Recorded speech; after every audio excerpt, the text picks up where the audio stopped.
জানাবো মধ্যপ্রাচ্যে বাংলাদেশি কমিউনিটির খবর।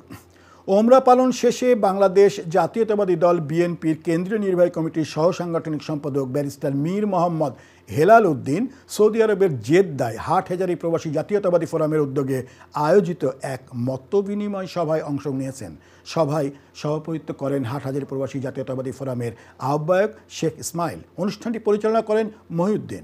সভায় প্রধান বক্তা হিসেবে উপস্থিত ছিলেন সৌদি আরব পশ্চিমাঞ্চল বিএনপির সদস্য সচিব মীর মনিরুজ্জামান তপন। আরও বক্তব্য রাখেন খেলাফত উল্লাহ কিসমত, মঈন চৌধুরী, হাটহাজারী ফোরামের প্রধান উপদেষ্টা আব্দুল কাদের।